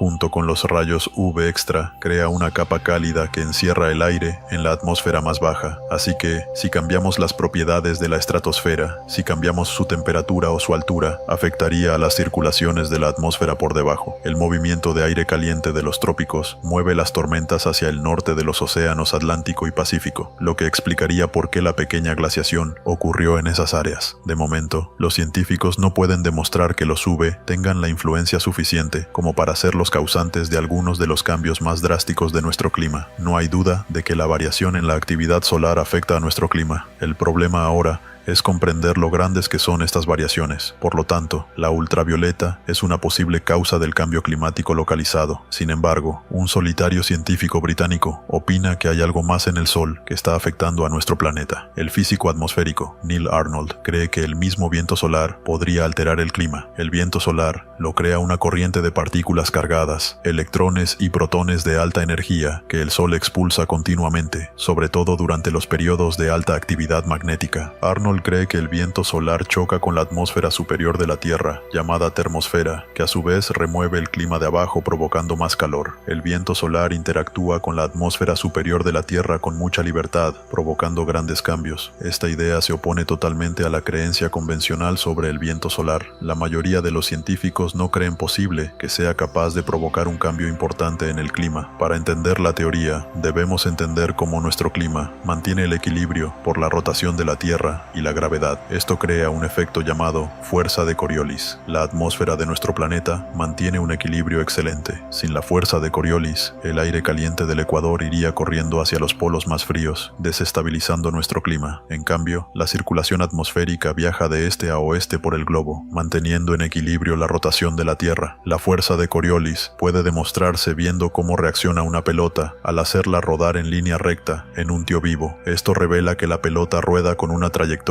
curva y no se cae. Por tanto, la fuerza de Coriolis impide que la atmósfera se dirija a los polos más fríos, llevando al sistema de este a oeste. Sin embargo, Arnold cree que cuando el viento solar que emiten las nubes de plasma choca con la atmósfera, este afecta a la equilibrada fuerza de Coriolis. El aire caliente se mueve de las regiones más cálidas hacia las regiones polares y viceversa. Toda la atmósfera se ve afectada por el aire caliente que circula hacia los polos más fríos. Según Arnold, todo este movimiento impide que el calor sea emitido de nuevo hacia el espacio, aumentando así la temperatura global. Es una teoría controvertida, ya que las tormentas solares pueden golpear a la Tierra diariamente. La gente tiene dudas acerca de si lo que ocurre en la atmósfera exterior, a cientos de kilómetros de nosotros, como por ejemplo donde orbitan las naves espaciales, puede realmente afectar a la superficie. Si las tormentas solares y los rayos UV no son la causa histórica del cambio climático, ¿qué otro mecanismo podría ser el responsable? Como hemos visto, los paleoclimatólogos han establecido la actividad solar de siglos pasados mediante el análisis de isótopos y la datación por radiocarbono. Cuando la actividad solar es alta, el campo magnético del Sol se hincha, desviando los rayos cósmicos. Cuando la actividad magnética es baja, hay más rayos cósmicos que alcanzan la Tierra. ¿Podrían ser los mismos rayos cósmicos la relación que falta entre la actividad solar y el cambio climático? El Sol es el objeto más poderoso del sistema solar. Los científicos están empezando a comprender sus efectos sobre nuestro planeta. Parece que los cambios históricos en el clima están relacionados con la fuerza de los campos magnéticos del Sol. Los datos de los últimos 1200 años muestran una pauta emergente de la influencia solar. Hacia el 800 d.C. hubo un periodo de insólito calor que duró unos 400 años. Después, el clima osciló de nuevo hacia condiciones más frías hacia el 1250. Las colonias vikingas de Groenlandia dejaron de ser fértiles tierras de labranza para convertirse en páramos baldíos. En el siglo XVII, Londres vio cómo se helaba el Támesis. Hasta el siglo XX, la causa de los cambios en las temperaturas era un misterio. Parecía que el Sol era un catalizador, pero todavía se desconoce cómo provocó exactamente los cambios en el clima. Una explicación posible tiene que ver con los rayos ultravioleta y las tormentas solares que afectan a nuestro sistema climático, pero podría haber una causa más sutil y sorprendente, una que empieza fuera de nuestro sistema solar, en el espacio. La cantidad de rayos cósmicos interestelares que chocan contra la Tierra está está regulada por la fuerza del campo magnético del Sol en ese momento preciso. El análisis de los isótopos presentes en el hielo y en los anillos de los árboles es un dato extraordinario que lo demuestra. Pero, ¿y si esos mismos rayos cósmicos afectan a nuestro clima de forma más directa? ¿Podrían ser esas partículas energéticas que emanan de las explosiones de las estrellas el mecanismo real detrás del cambio climático? La primera pista podría estar relacionada con un fenómeno meteorológico diario, las nubes. Normalmente, cuando hay pocas nubes, estas ejercen un efecto refrescante en la superficie de la Tierra. Cuando la cobertura es más alta, el calor del Sol se refleja en el espacio, permitiendo que la superficie de la Tierra y los océanos se refresquen. Algunos piensan que un aumento del 2% en la cobertura de las nubes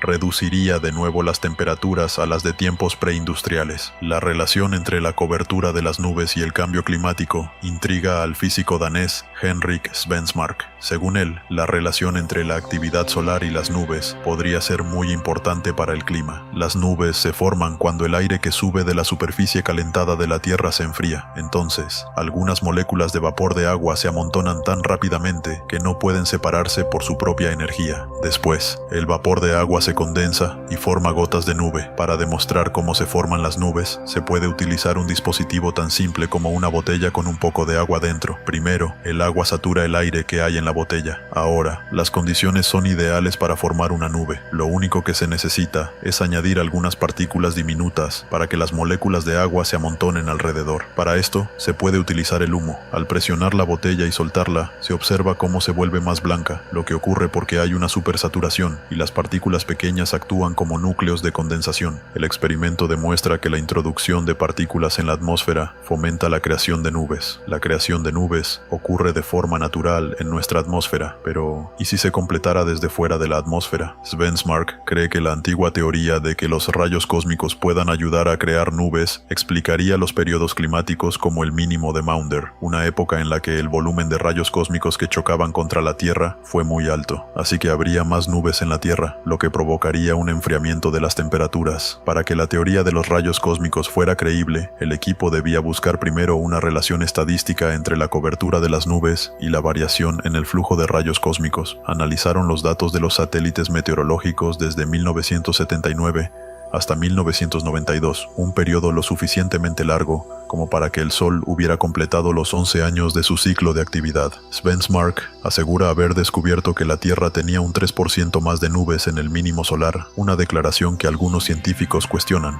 Los rayos cósmicos son invisibles para nosotros, pero desde este laboratorio especial sí que pueden verse de forma indirecta. Aquí dentro hay una saturación altísima de alcohol, y cuando una partícula cargada lo atraviesa, como un rayo cósmico, se crea una estela de pequeñas gotas. Es posible que unas 140 partículas me golpeen cada segundo y pasen a través de mi cuerpo. Como con cualquier teoría científica, los resultados deben ser replicados y confirmados por la comunidad científica para ser aceptados universalmente. Arnold necesitaba pruebas para respaldar su teoría. Tenía que demostrar cómo actuaría un rayo cósmico en el aire saturado del laboratorio. En 2005, su equipo de científicos daneses diseñó un experimento para ver si los rayos cósmicos podían ayudar a crear nubes. La cámara más grande se construyó a nivel del mar, pero hay otra más pequeña bajo tierra, diseñada para eliminar los rayos. Lo que hacen es inyectar aire y rastrear los gases del depósito, como el dióxido de azufre, para emular el aire de encima del océano. Para imitar al Sol, utilizan una lámpara de rayos UV colocada en un extremo. El último elemento no necesita ninguna ayuda. Los rayos cósmicos atraviesan la cubierta de acero sin problemas. Cuando los rayos cósmicos quitan los electrones del aire artificial, se forman grupos de moléculas alrededor de estas pequeñas partículas cargadas. Este núcleo de condensación de la nube se registra en un contador especial. Puede que los daneses hayan demostrado la primera fase de la formación de los núcleos de condensación de las nubes,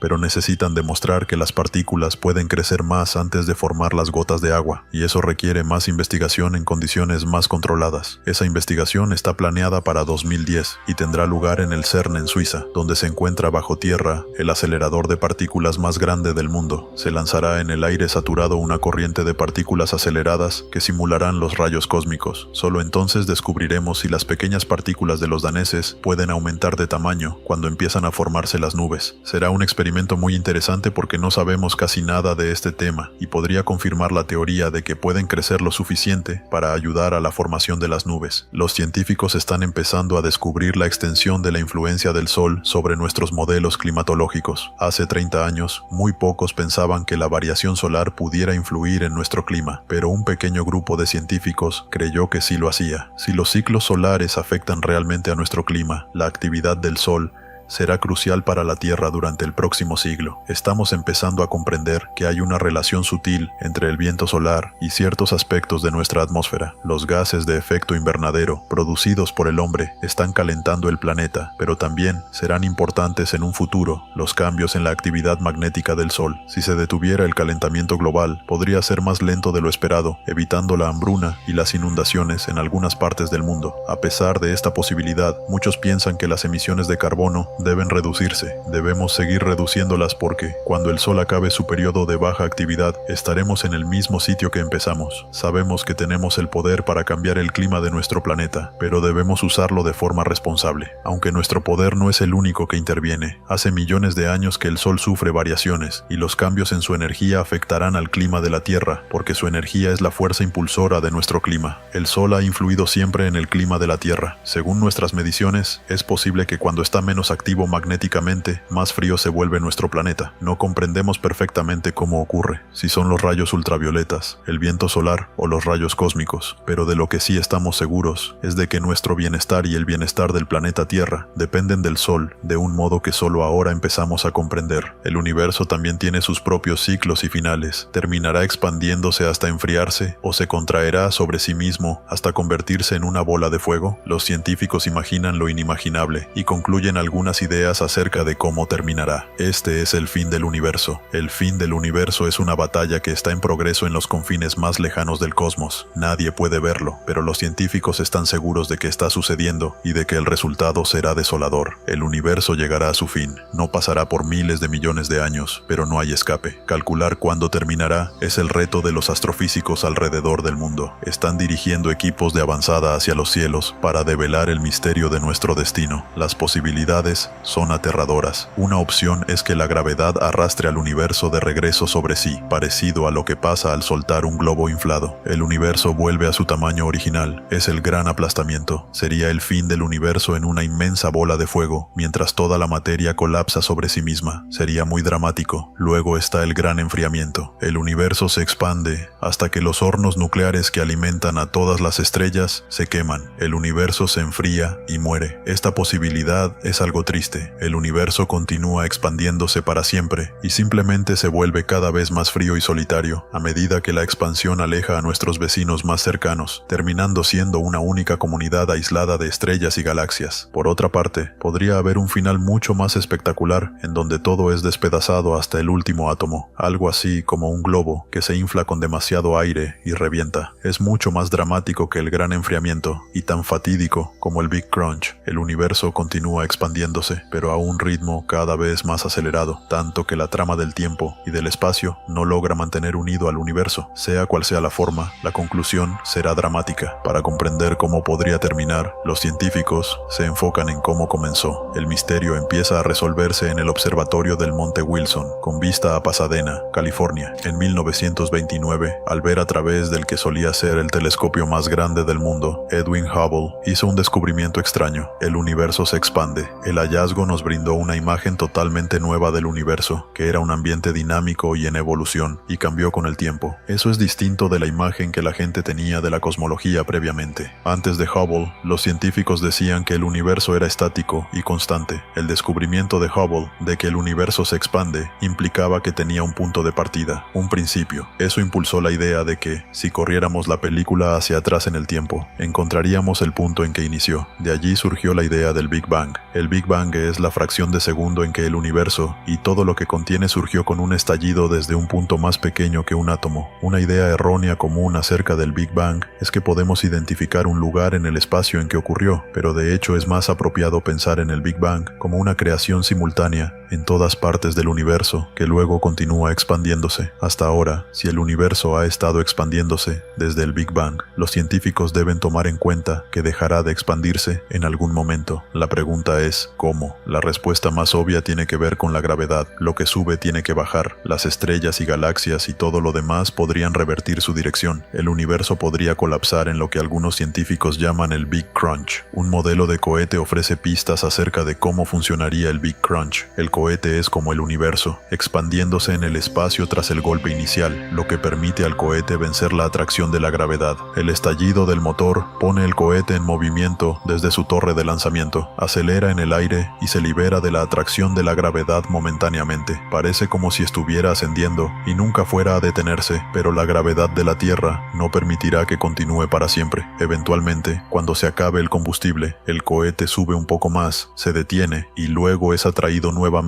hacia la Tierra. Esto es lo que pasaría con el Big Crunch. El universo entero sería atraído de regreso a su lugar de lanzamiento. El universo mismo tiene su propio impulso, su propia energía y se mueve hacia afuera, pero eventualmente hay un punto en donde posiblemente el universo dejará de moverse hacia afuera, igual que el cohete, y volverá a retraerse sobre sí mismo y colapsará nuevamente bajo la fuerza de su propia gravedad. En este escenario, el universo podría retornar a su estado original justo antes de que el Big Bang preparara las cosas para el perpetuo ir y venir de la creación y la destrucción. La teoría del Big Crunch se relegó a un segundo plano científico cuando los cosmólogos calcularon que debía haber alguna forma de energía que evitaba el colapso del universo. La existencia de tal fuerza llevó a nuevas teorías acerca de la composición del universo y de cómo podría terminar. La evidencia de cómo podría desarrollarse se encuentra en uno de los fenómenos más poderosos y misteriosos del cosmos, los agujeros negros. Predecir cómo terminará el universo implica el uso de algunas de las tecnologías más avanzadas conocidas por el hombre. En un lejano volcán en la isla de Hawái, astrónomos monitorean una batalla en el espacio que moldea el destino del universo. A una elevación de casi 4.300 metros, los telescopios permiten a los astrónomos de todo el mundo tener una visión más clara del cosmos. Vienen aquí porque los telescopios funcionan mejor lejos de las luces de la ciudad y a la mayor altura posible sobre el contaminado aire de la Tierra. Las condiciones severas hacen difícil trabajar aquí, pero para los científicos, en búsqueda de los grandes misterios del universo, es un paraíso. Es una ubicación extraordinaria, pero el aire es muy delgado, lo que hace extremadamente difícil trabajar aquí. Estos telescopios son asombrosamente poderosos, pero somos astrónomos ambiciosos. No solo buscamos objetos fáciles, sino que intentamos arduamente ver los objetos más tenues para poder comprender los extremos del universo, los objetos más distantes que nos hablan de cuando el universo era muy joven. Aquí, astrónomos como Richard Ellis trabajan en un problema que consume todo el tiempo de los cosmólogos desde Edwin Hubble. Saben que el universo se expande, pero no saben qué tan rápido. Será difícil predecir exactamente cómo terminará el universo hasta que resuelvan este misterio. La respuesta se encuentra en el pasado. Un astrónomo como yo usa un telescopio terrestre como una máquina del tiempo. Vemos hacia atrás en el tiempo para estudiar galaxias distantes, vistas como eran mucho tiempo atrás. Científicos como él enfocan sus telescopios en la luz del pasado y ven cosas que validan teorías largamente establecidas acerca del cosmos, observando objetos que la tecnología ha logrado ver solo en tiempos recientes. Lo que los astrónomos encontraron es que una de las predicciones de Einstein, en particular, podría ser responsable por el aplastante fin del cosmos. Einstein dijo que debía haber más masa en el universo de la que podemos ver. Predijo que habría manchas de supergravedad invisible, desde la que ni siquiera la luz podría escapar. Una de las galaxias distantes que los astrónomos encontraron reveló una fuente poderosa de rayos X emanando de algo que no podían ver. Era la constelación del Cisne y no emitía luz, pero había algo allí. Lo que fuera que emitía esos rayos X tenía una masa de alrededor de 7 veces la del Sol. No existía un nombre para ello, así que lo llamaron agujero negro. Los agujeros negros brindan a los científicos una analogía de cómo funciona la teoría del Big Crunch. Cuando ciertas estrellas se quedan sin combustible, colapsan sobre sí mismas en una masa más pequeña y mucho más densa que atrae más y más materia, justo como el Big Crunch. La atracción gravitacional es tan poderosa que cualquier cosa que caiga cerca de un agujero negro será atrapada para siempre. Ni siquiera la luz puede escapar. Es un concepto alucinante que algo invisible sea detectable.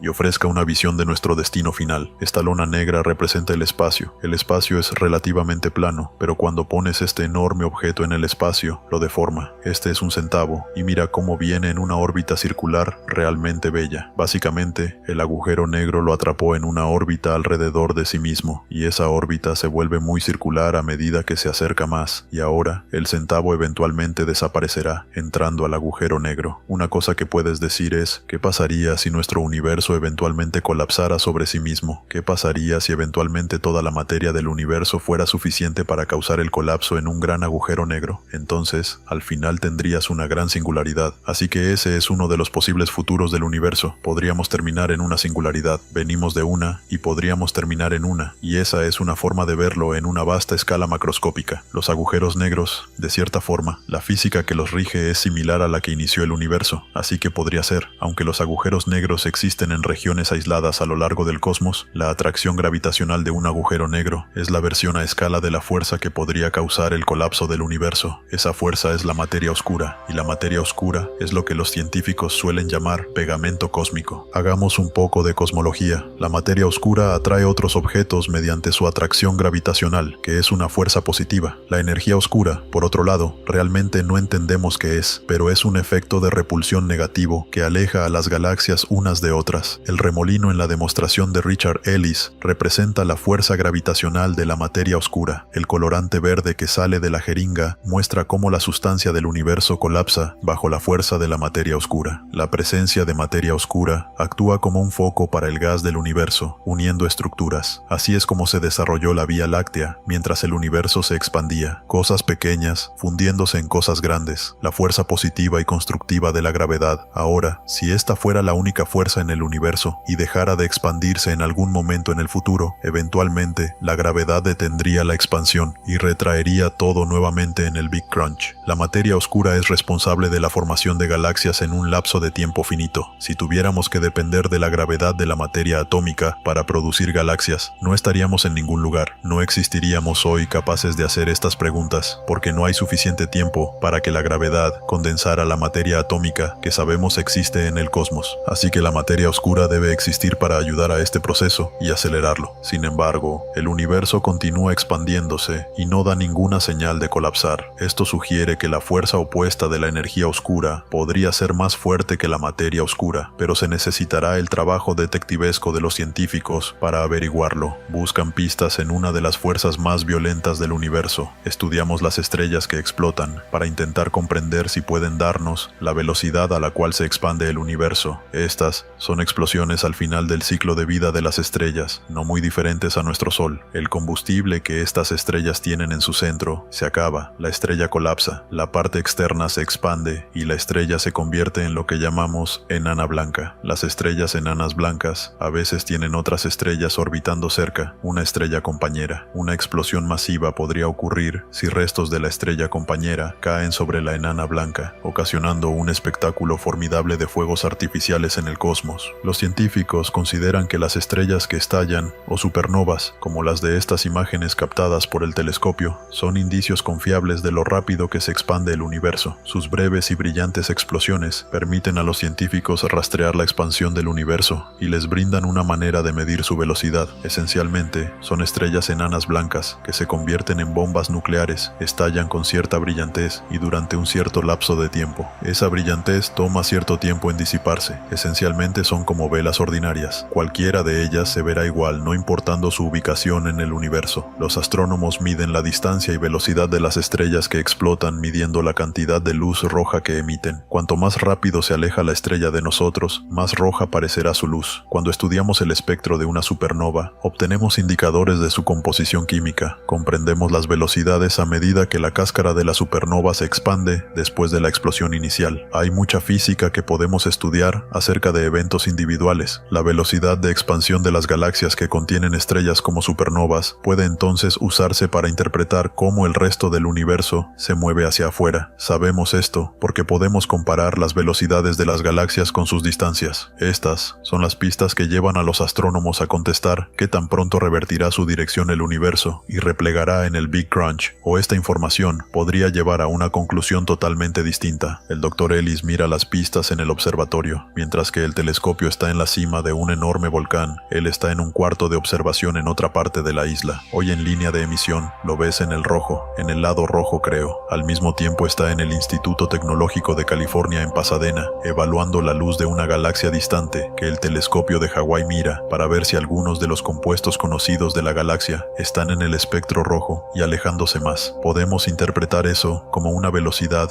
de cuánto se aleja la galaxia de nosotros. Realmente podemos interpretar cómo se comporta, cómo se expande todo el universo. Interpretar el desplazamiento rojo es la piedra angular de la búsqueda para averiguar el destino del universo. Ha sido solo recientemente que se pueden obtener imágenes más claras del universo, lo que llevó a los cosmólogos a concluir que el desplazamiento rojo de las galaxias distantes es mayor de lo que se predijera anteriormente. Esto es asombroso. El universo no solo se expande, sino que se acelera. Nada en el cosmos observable explica un universo que se acelera. Sin embargo, los datos parecen irrefutables. Esto debe significar que una fuerza invisible trabaja en contra de la gravedad. Los cosmólogos idearon un nombre: energía oscura. Cuando el universo era joven, la gravedad era la fuerza más dominante. Lo que vemos aquí son galaxias, como partículas de la superficie del agua unidas por la gravedad. En algún momento, hace unos 7.000 millones de años, la energía oscura y la gravedad estaban bastante equilibradas, pero el universo continúa expandiéndose, la densidad disminuye, así que la energía oscura empieza a dominar, y he aquí, ahora el universo empieza a acelerarse, así que la energía oscura es la propiedad dominante del espacio ahora. El universo inició con cierta cantidad de energía, y sabemos que el universo se expande a medida que se mueve hacia afuera con el tiempo. También sabemos que la expansión del universo se acelera, y lo que no sabemos es si esa aceleración aflojará el paso o no. Estamos todavía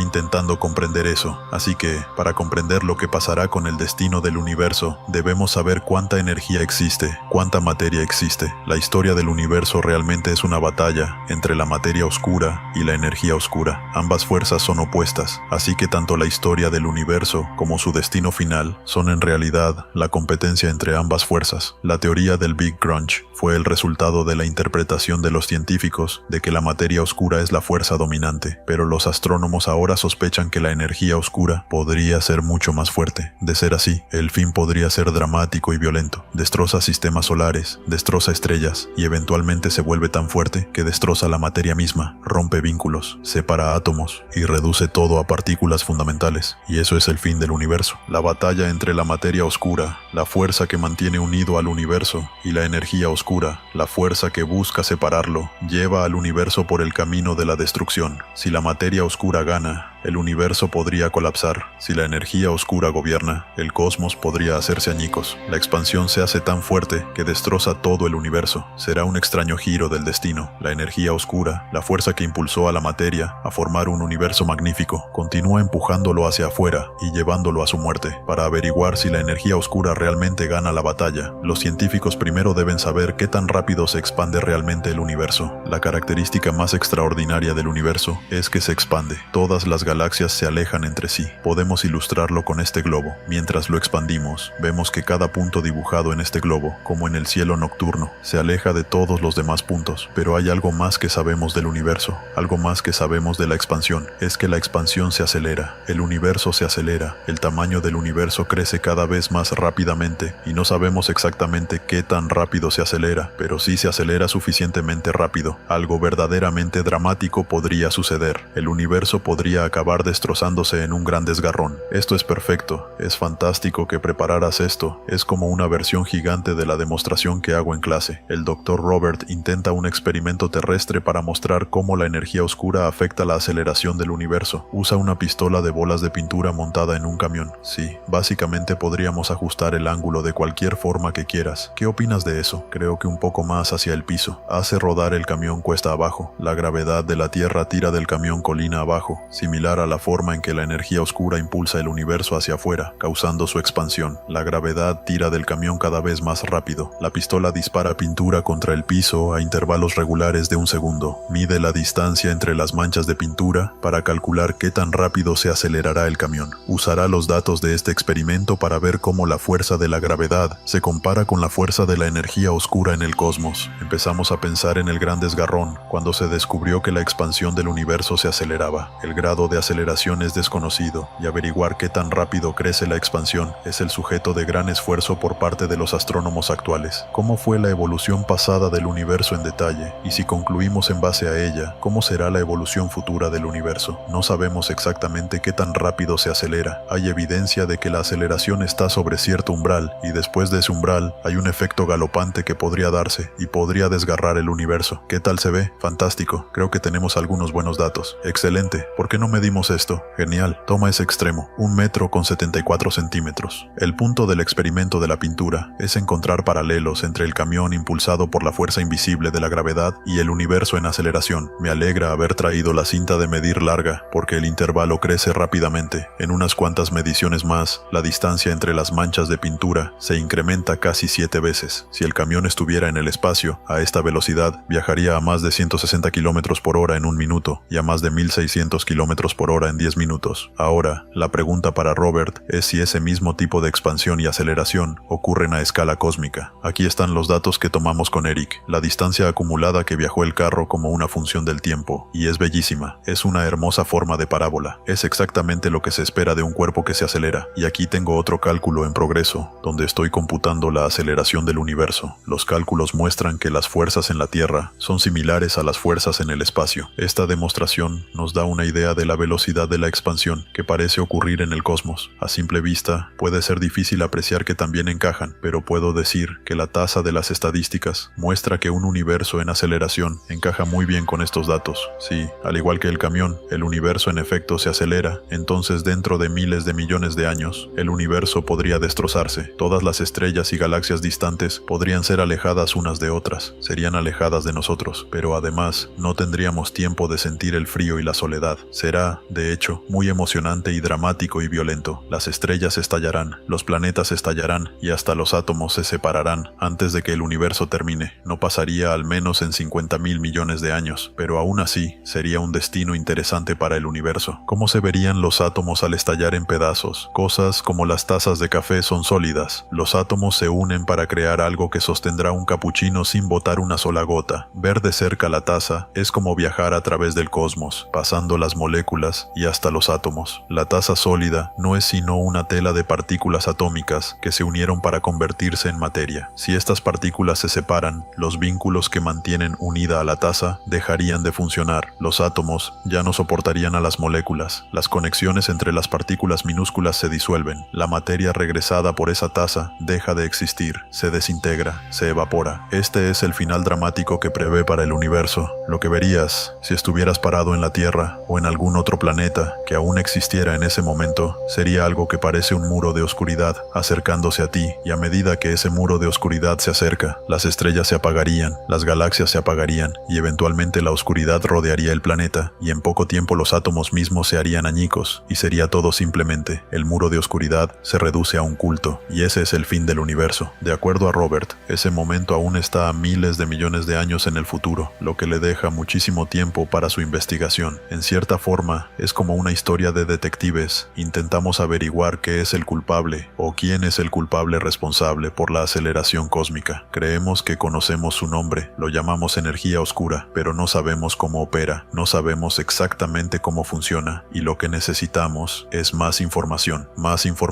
acerca de la física detrás de la energía oscura. Queremos saber exactamente de qué está hecha, y al contestar estas preguntas, podremos averiguar exactamente cuál es el destino del universo. El gran desgarrón es una teoría flotando justo sobre la atmósfera de la Tierra y mirando hacia la profundidad del espacio. El telescopio brinda pistas a los científicos de un fin del universo menos violento, pero igualmente inevitable. Los científicos ahora dicen que el universo se expande y que dependiendo de qué tan rápido se acelera, podría terminar en un gran desgarrón en donde todo se hace añicos. También es posible que continúe expandiéndose, pero a una velocidad menor. El universo no se destrozaría, pero se volvería oscuro, frío y desolado. Si resulta que la energía oscura es constante, una propiedad constante del espacio, y continúa a la misma velocidad que tiene actualmente, el universo seguirá expandiéndose para siempre, y será un estado muy triste. ¿Quién soy yo? Al final, simplemente se congela, todo se enfría. La evidencia para el gran enfriamiento y todas las teorías del fin del universo, en parte provienen del telescopio espacial. Ha orbitado la Tierra desde 1990 y tiene una vista perfecta del cosmos. Las imágenes extraordinarias que envía de regreso a la Tierra son espectaculares por su claridad y detalle. Gracias al telescopio Hubble, los científicos pueden hacer mejores predicciones acerca de cómo terminará el universo. Aquí tenemos un ejemplo de un campo muy profundo que fue tomado por el telescopio espacial, comenta un astrónomo. Literalmente apuntas el telescopio hacia una región específica en el espacio y, si vieras esto en una imagen típica de un telescopio terrestre antes del lanzamiento del Hubble, sería casi del tamaño de una estampilla. Repentinamente, el primer campo profundo que el Hubble tomó tenía 4000 galaxias que se veían igual que las galaxias de aquí, que nunca fueron visibles desde Tierra. Una potencia tremenda. Cada una de estas manchas por sí misma es otra galaxia. Cada una de esas galaxias contiene cerca de 100.000 millones de estrellas. Los astrónomos esperan ansiosamente estas imágenes para acercarse más a resolver el misterio del destino del universo. A través del procesamiento de imágenes con computadoras y aplicando marcos de diferenciación tomados en noches diferentes, podemos eliminar las demás galaxias de la imagen y quedarnos solo con esta mancha. Parece que no es nada, pero es una supernova, y este es un objeto que no habríamos descubierto nunca si el telescopio espacial no hubiera sido lanzado. Hay más que simples estrellas y galaxias. Podría estar detrás de uno de los ingredientes claves del espacio, un ingrediente invisible que podría frenar el efecto de la energía oscura y ocasionar el gran enfriamiento, la materia oscura. Los científicos hablan de la materia oscura como la sustancia que mantiene unido al universo y que podría prevenir el gran desgarrón. La evidencia de que la materia oscura existe se observa en algunas imágenes de galaxias cercanas. A veces parece como si otras galaxias la rodearan. Las otras galaxias realmente no están allí, más bien son reflejos de galaxias más distantes viniendo desde atrás. Los astrónomos sospechan que esta ilusión óptica es una extraña distorsión de la luz, llamada lente gravitacional, causada por la materia oscura. La luz de las galaxias más distantes literalmente se dobla por la curvatura del espacio generada por las estrellas y la materia oscura en su camino. Cuanta más materia oscura haya entre la Tierra y la galaxia distante, más se doblará la luz y mayor es la fuerza que causaría el gran enfriamiento gravitacional. Es una herramienta fantástica para los astrónomos, porque podemos medir la distorsión en las galaxias del trasfondo y usarla para trazar la distribución de la materia oscura a diferentes escalas. Vemos una distribución de galaxias idealizadas aquí a lo largo del cielo, y la luz de estas galaxias distantes toma un patrón a través de terrones de materia oscura. Lo que ves no es lo que pasa en realidad, es como usar gafas y no saber que las usas. Y si puedes averiguar cuánta curvatura está ocurriendo, puedes hacer un mapa de la materia oscura y también puedes ver si hay materia oscura aquí. El universo alrededor se comporta como se supone que debe, dada la gravedad o no. Identificar qué fuerza energética domina, si la materia oscura o la energía oscura, dará a los científicos mayor confianza acerca de si nuestro destino será un gran enfriamiento o un gran desgarrón. La mejor evidencia muestra que la energía oscura es la fuerza impulsora, pero ¿por cuánto? Resolver este misterio depende de que los astrónomos encuentren la forma de medir la velocidad del universo. En la Tierra es sencillo determinar la velocidad de algo. Un avión, por ejemplo, está relativamente cerca. Podemos verlo y calcular su velocidad estimando la distancia que viaja y midiendo el tiempo que le toma llegar de un punto a otro. Pero la luz de una estrella puede viajar por millones o miles de millones de años antes de poder ser vista en la Tierra. Para cuando la luz llegue aquí, la estrella ya no existirá y la distancia es demasiada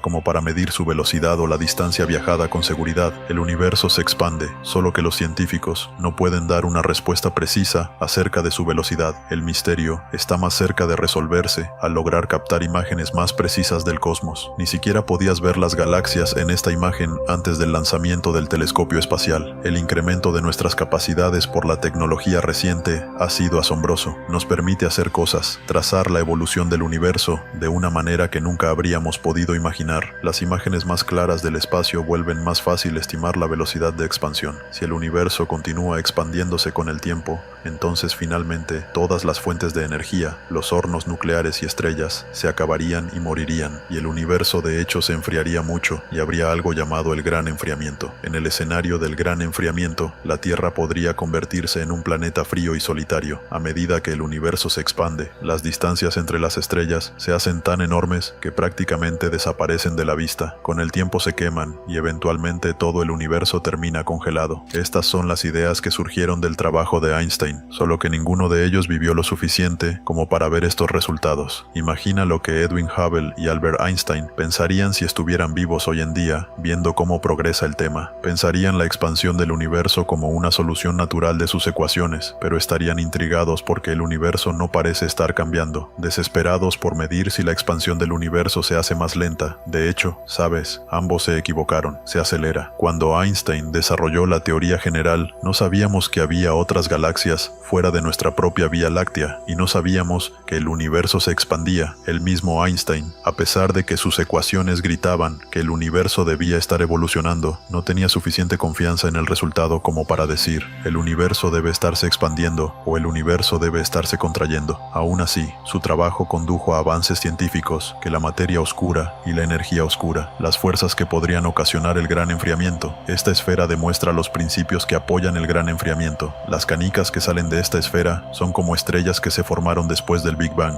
La energía oscura las lanza hacia afuera, la materia oscura las desacelera. En el gran enfriamiento, la expansión continuaría, pero el combustible nuclear que hace que las estrellas ardan eventualmente se agotará. Desde la perspectiva de la Tierra, lo primero que se perdería sería la luz solar. El Sol se apagaría al acabarse sus últimas reservas de combustible nuclear. La Tierra se congelaría y se convertiría en un lugar sin vida. Miles de millones de años después de que los humanos se extingan, el cosmos se expandiría hasta perderse de vista. Unas cuantas estrellas más recientes permanecerían, pero la mayoría se habría alejado mucho tiempo atrás. La caldera que alimenta al universo se agotará. El oscurecido universo continúa expandiéndose, un vestigio congelado y desolado de su otrora vibrante existencia. Eventualmente, si esto continúa, si nada cambia en la composición de esta densidad energética, el universo seguirá expandiéndose para siempre. Se hará más y más frío, y eventualmente aún las galaxias vecinas se alejarían de nosotros tan rápidamente que no podríamos verlas. El universo se volverá frío, oscuro, y será un lugar muy solitario. Los astrónomos tienen mucho que aprender respecto a la influencia de la energía oscura y la materia oscura, y mucha de la información más reciente viene de esta sonda en el espacio profundo. Envía información que ayuda a los científicos a interpretar la historia y el destino del universo. El cielo nocturno aparentemente es un lugar pacífico y silencioso, pero en realidad hay fuerzas que lo llevan hacia su fin. La ciencia lleva a los astrónomos más cerca de descifrar los grandes misterios del universo, incluyendo su destino final. La solución del enigma del universo podría ocultarse tras esta imagen multicolor. Lo increíble es que es un mapa del universo primitivo, del momento en que fue concebido, y aún más fantástico, revela una gran historia que ayuda a los cosmólogos a predecir cómo acabará. La máquina que captó esto se llama WMAP. Es un satélite de la NASA que trabaja día y noche para cartografiar el cosmos. Lo que vemos aquí es el corte del universo visible, es la luz que midió el WMAP, es el calor remanente del Big Bang, y es literalmente la luz más vieja del universo que podemos ver. Esta reliquia fósil del universo primitivo